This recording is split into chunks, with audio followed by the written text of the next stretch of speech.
queridos irmãos e irmãs aqui presentes na Catedral, irmãos e irmãs que nos acompanham pelas transmissões que são feitas dessa Santa Missa. O tema deste domingo é o tema da acolhida, do encontro com Deus no meio da nossa vida cotidiana. Nós escutamos uma bela sequência de textos que nos falam sobre a hospitalidade, nos falam sobre a presença de Deus entre nós e o verdadeiro caminho para nós vivermos em comunhão com Deus. Acolher o Senhor em nossa casa,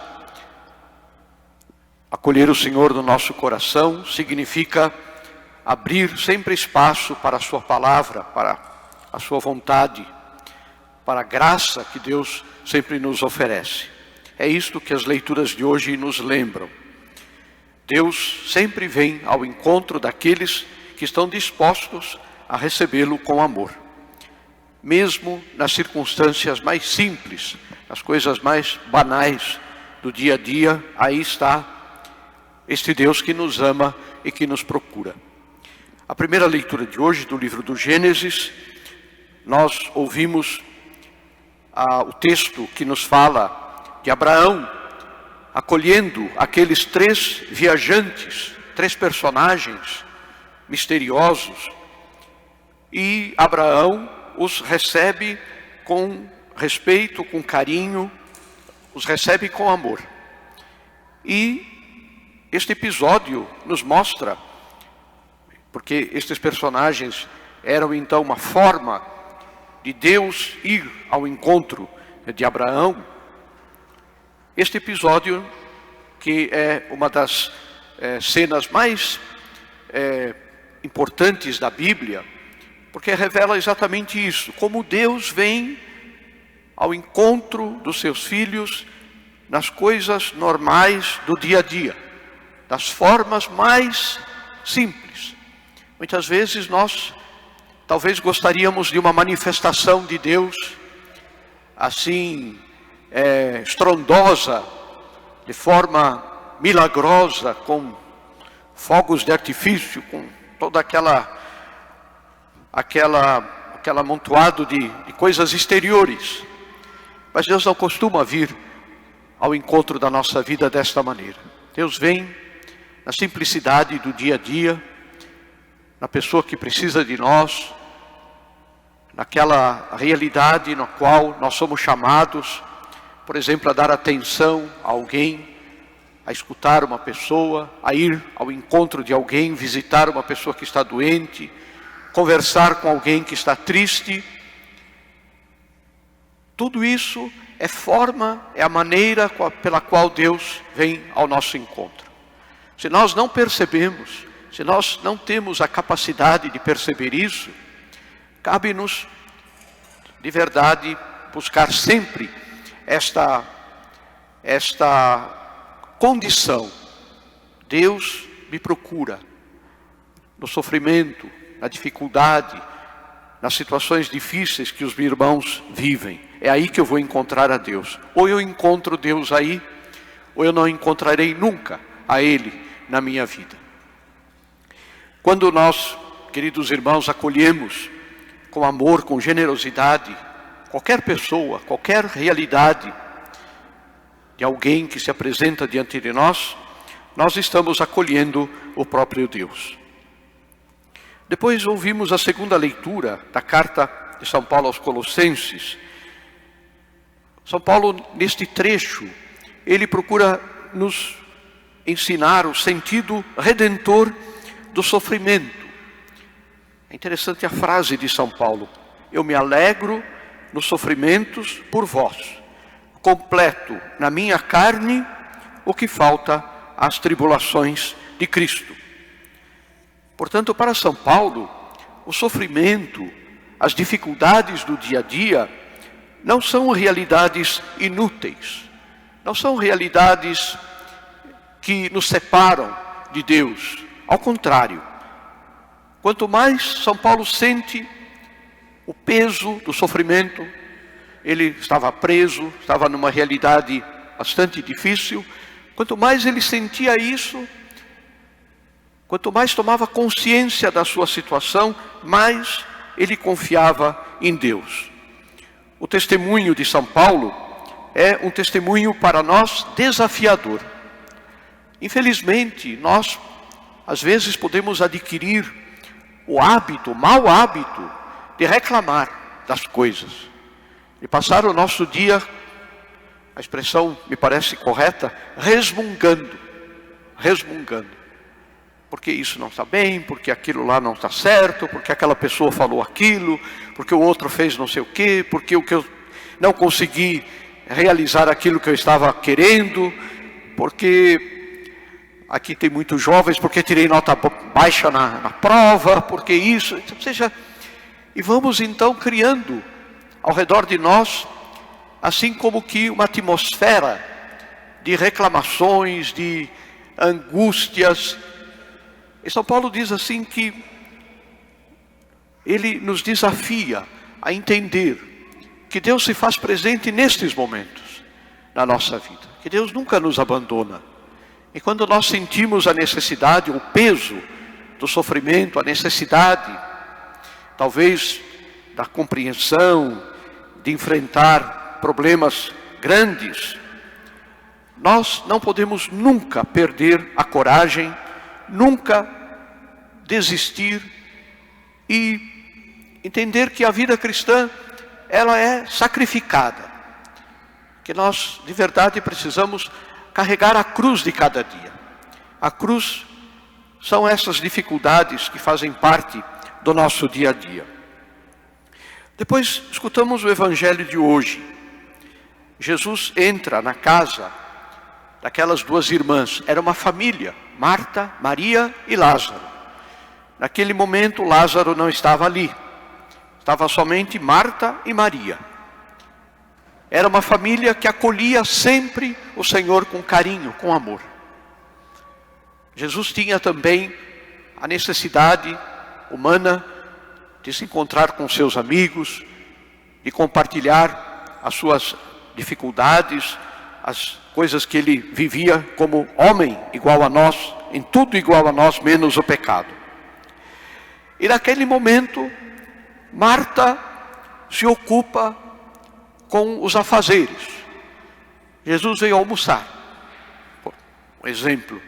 Então tem que fazer o almoço, tem que buscar a comida, tem que arrumar a mesa, tem que cozinhar alguma coisa. E Marta esquece do resto e num gesto de amor e carinho para com Jesus se dedica a isso.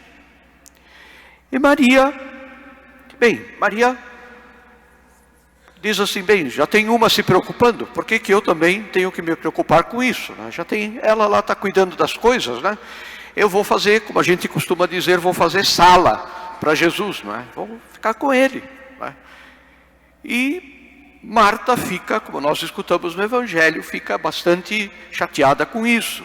E diz a Jesus, Senhor, diga para minha irmã, né, que venha me ajudar, não é? Assim, qualquer um faz, não é? E Jesus diz, Marta, Marta, você se preocupa, se agita com muitas coisas. No entanto, uma só coisa é necessária. Maria escolheu a melhor parte, e esta não lhe será tirada. O que é que Jesus quer ensinar? Penso que nós precisamos ter essa sabedoria do Evangelho, porque pode parecer que Jesus está desprezando o trabalho de Marta. E não é verdade, não é isso. O que Jesus quer ensinar, primeiro, que nós temos que ser, na vida, um pouquinho de cada uma das duas. Precisamos ser contemplativos na escuta de Jesus e precisamos também fazer as coisas que nós devemos fazer. O que Jesus a nós quer nos ensinar é a necessidade do equilíbrio na nossa vida, de não cairmos num ativismo, no fazer, que esquece de Deus, esquece de certa forma, se alegrar com as coisas que Deus nos dá. Ou o outro extremo, que é a irresponsabilidade, ou deixar as coisas correr. não tomar nenhuma atitude diante da realidade que se nos apresenta na vida. Maria representa a contemplação, a escuta da palavra de Deus, que é muito importante. Marta simboliza o serviço, o zelo pelas boas obras. Uma não pode se entregar somente à contemplação, é preciso trabalhar. A outra não pode só trabalhar, é preciso contemplar. A sabedoria do Evangelho está no equilíbrio, na nossa capacidade de ter uma vida regrada nessas questões. E nós precisamos trazer estas ideias de Jesus, este ensinamento de Jesus, para a realidade da nossa vida. Aqui tem muitos casais, famílias que estão aqui. Nós temos que tirar consequências práticas.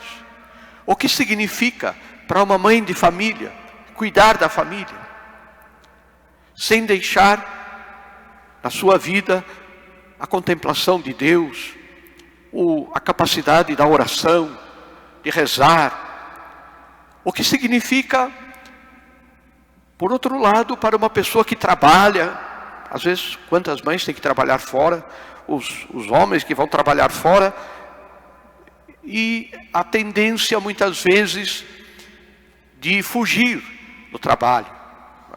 Essa é uma tendência que todos nós temos, fugir das dificuldades, não enfrentar muitas vezes coisas que precisam ser consertadas, precisam ser arrumadas no dia a dia. A sabedoria do Evangelho está neste equilíbrio, de saber fazer, mas sem deixar de dar esta atenção especial, esta atenção muito viva para Deus. Portanto, queridos irmãos, que mensagem nós podemos levar deste domingo? Eu penso que ao menos alguns pontinhos assim importantes. Primeiro, a capacidade de praticar a hospitalidade com amor e simplicidade. Acolher as pessoas com respeito, com carinho, com atenção. Há muita gente que precisa disso. Há muita gente que não tem isso. Não tem atenção dos outros. É interessante uma coisa que a mim me chama muito a atenção, em geral nas igrejas. Os padres sempre dizem isso, eu fui pároco muitos anos. Procuram as igrejas muitas vezes pessoas que não têm um certo equilíbrio. De vez em quando aparece alguém, meio, o pessoal diz assim, parece que é meio fora da casinha, como se diz aqui, e procura a igreja. E a gente às vezes se pergunta, mas por que procura a igreja? Porque qualquer outro lugar vai ser posto para fora. Qualquer outro lugar, as pessoas vão querer se livrar dele. E muitas vezes o que acontece é que a igreja é o único lugar que acolhe. É o único lugar que compreende. Muitas vezes, o Monsenhor Leonir está aqui mesmo na catedral, quantas vezes acontece isso? É um trabalho imenso. Acolher certas realidades, certas situações que a gente não tem como resolver, não tem como ajudar efetivamente, porque são situações já arraigadas na vida da pessoa. Mas somente a atenção, somente o respeito por aquela pessoa, somente o não tocar para fora a pessoa, eu quero expressar o que é de verdade, só isso já é muito para muita gente, já é muito. Como faz falta, queridos irmãos, hoje, a capacidade de compreender os outros, entender as pessoas. Muita gente brava, muita gente revoltada, muita gente que grita, que xinga. E nós, se não tivermos o cuidado da acolhida, nós podemos também nos transformar em pessoas assim. O segundo ponto importante é a prioridade que nós devemos dar à escuta da palavra de Deus. Essa escuta que nós temos no domingo, de forma privilegiada na Santa Missa, ouvimos a palavra, Deus nos fala. Que coisa mais maravilhosa, o nosso Deus não é um Deus mudo, não é um Deus que não olha para nós, não é o Deus que está lá em cima no céu, que fez o mundo e nos abandonou à nossa própria sorte. O nosso Deus é um Deus presente na nossa vida. Uma vez um casal me dizia exatamente isso, que a briga que eles tinham de vez em quando, não era sempre, não ofendia e não magoava tanto como o silêncio. Pior não é brigar e discutir. Pior é não falar um com o outro. Isso magoa e ofende mais. Quando se cria um silêncio, não se sabe por que a pessoa está silenciosa, por que a pessoa não fala, né? Então, Deus nos fala. Deus, mesmo quando nós estamos em situação de pecado, estamos longe dele, para ele isso não tem nenhuma importância nesse sentido. Ele nos fala, ele quer a nossa salvação, ele quer a nossa vida. Então cabe-nos dar prioridade a escutar a palavra de Deus. Na missa dominical, durante a semana, tendo algum momento de leitura da palavra de Deus, especialmente dos evangelhos. O evangelho é Jesus que nos fala. Aprender de verdade, a cada dia ler um pequeno trecho do evangelho, tirando daí uma lição prática para a nossa vida. E, finalmente, não deixar nunca que o ativismo substitua o amor, o afeto. O trabalho é sempre justificado, é sempre necessário, mas nós temos que ter cuidado de não fazer com que o trabalho seja uma desculpa para não conversar em casa, para não dialogar com as pessoas, né? Para que o esposo fale com a sua esposa e a esposa com o marido, para que haja esse diálogo de amor. O amor, ele se cultiva no diálogo, na compreensão. Os filhos, há hoje uma tendência de a palavra não sei bem, talvez explicitar o que eu quero dizer, mas um emburramento. Não é no sentido de ser burro, não é isso. É ficar emburrado. Assim, essa atitude já de princípio de não querer conversar, né? Então os amigos, as amigas, a gente fala, a gente conversa, se comunica, mensagem para cá, mensagem para lá, o dia inteiro, aquilo que ele vai e vem de mensagens, e quando chega em casa é o mutismo, né? Um silêncio em relação aos pais, em relação aos irmãos. Este cuidado que nós devemos ter na vida familiar, de fomentar o diálogo, fomentar a compreensão, a palavra. Assim como Deus nos fala, nós também precisamos nos comunicar uns com os outros. Evitar o mutismo, evitar este silêncio que muitas vezes é constrangedor em muitas realidades, em muitas casas. Queridos irmãos, peçamos a Deus essa graça de saber acolher, de saber escutar a palavra, de saber fazer o nosso trabalho com responsabilidade, com dedicação, mas sempre, sempre tendo este equilíbrio que nos leva a colocar naquele momento, naquela hora, o que é necessário para expressar o nosso amor.